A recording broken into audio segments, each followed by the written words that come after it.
In this video, I'm going to show you build moves that you need to succeed in competitive. If you don't know these already, I definitely recommend grinding out creative until you can do these consistently. If you've been liking the content, please consider checking out the merch link in description, and without further ado, let's hop into it. So the first move that I recommend everybody learn is the generic high ground retake that almost everybody uses. Let's say somebody's camping above you. The way almost everybody will build up on them is like this. And the reason is, it blocks all of your angles. It blocks behind you, your right.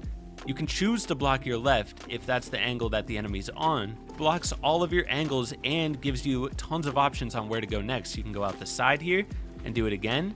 You can flip the ramp and do it again. You can edit through the front and do it again. It blocks all of your angles, gives you a ton of options on where to go next, so it's pretty much the perfect retake to learn. So first, just practice doing it like normal, where you place the ramp, then walls, then ramp. And then practice doing the ramp flips, and you can literally do this on repeat. Just do the walls and then the ramp, jump, edit the ramp while you're jumping. The second move that I recommend everybody learn is how to use high walls. So the first way that is super useful is, let's say you're ramping up and there's an opponent ramping up this way, but they're above you. What I do every single time in this situation is swing high walls that completely blocks their angle and jump up onto ramps, and that'll get me over top of them potentially, and if not, I can just do it again and again until I'm finally over top of them, and then I take the advantage in the fight. Another way that I use these frontside high walls is like this. Sometimes I'll just go like this once. Okay, well, I'm trash. Sometimes I'll just go like this once, and then I edit through this wall, and sometimes that's all you need to do to get over top of them. So you can feel out the situation and then make your play based on, where the enemy is. Another form of a high wall that I think everybody should know is how to do a high wall side jump. So let's say you're side jumping around a floor in a cone. You swing walls up, and then you would go on a ramp afterwards, and you can piece control through this wall. So let's say the enemy's like 2 layers above you. You do this move, you get up. A lot of times they're gonna be placing a ramp right here, and you can get them coned, boxed in, replace this, body them. On top of that, you can like swing the walls in different directions. So let's say they're out this way, then you could do cones over there, So while doing the side jump, you would just swing extra walls like in kind of a circular formation like that, and then land on this floor, get on a ramp.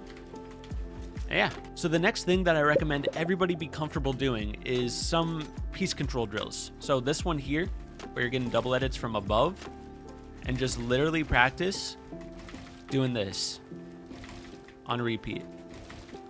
If you want to go the extra step, you can place this wall in front of you and edit a window, because a lot of times when you're piecing them below, they're going to try to jump and take a shot. But if you place this wall and set up a window peak, you can counter that. So you could go like this.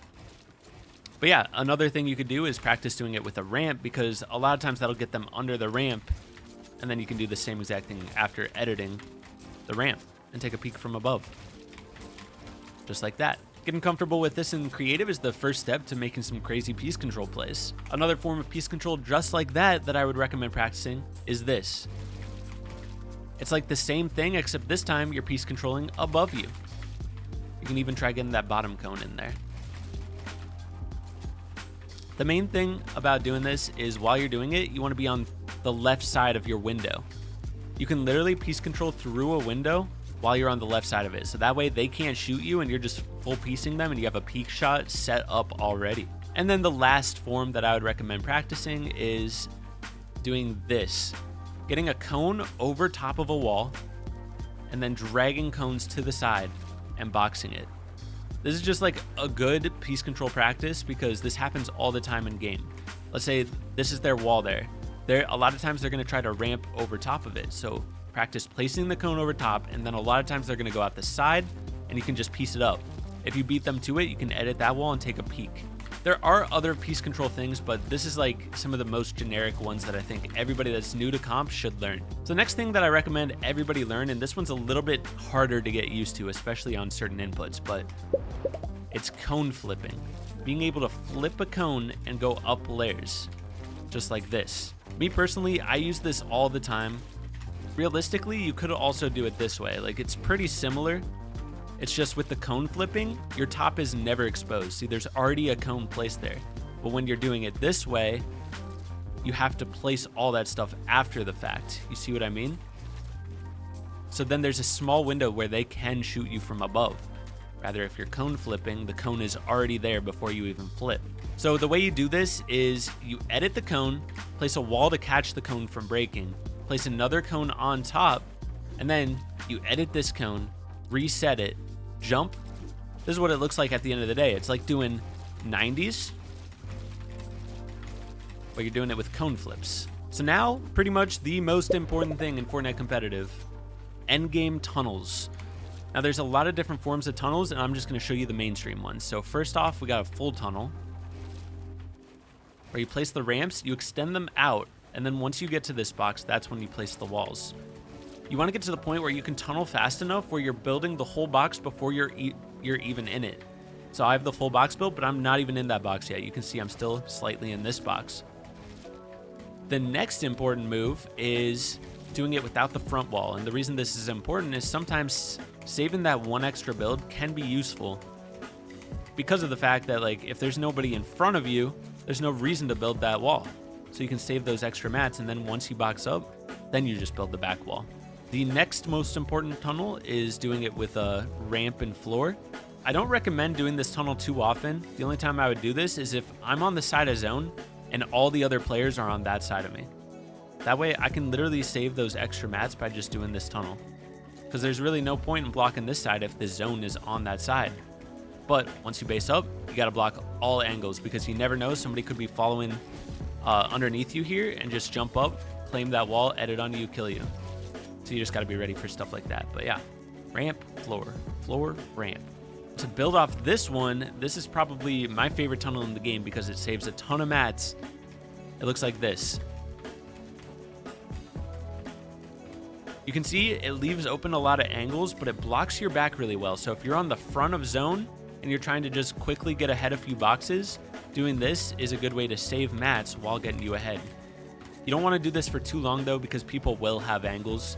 And let's say you're doing this and there's somebody in front of you and you're afraid they're going to shoot you. You would just build that front wall. Or similarly, if there's someone on this side, you could build that side wall. But yeah, that's called a cheap tarp. So those are the main forms of tunnels. The other one that you could learn is, like we talked about at the start, that initial retake that we learned, blocking off all the angles while doing this. And you can practice doing it without the front wall. Like we were talking about earlier, if there's no one in front of you, there's no reason to build that front wall. Yeah. Oh, one more thing. You can also do it like this and slide downwards, or you can like literally build all the walls.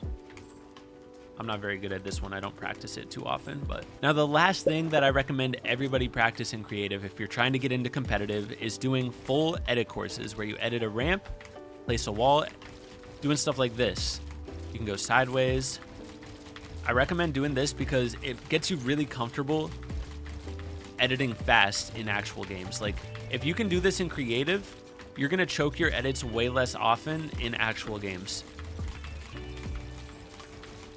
Like practicing the fastest types of edits, triple edits upwards, all this stuff is super important to practice because it just improves your overall edit consistency and edit speed, which obviously, like the faster your edits, that's a good thing. It's obviously not a bad thing to have fast edits. But yeah, those are some of the most mainstream moves to help you get into Fortnite competitive. I'll have more tutorials coming soon. I hope this helped you out, and I'll catch you in the next one. Peace.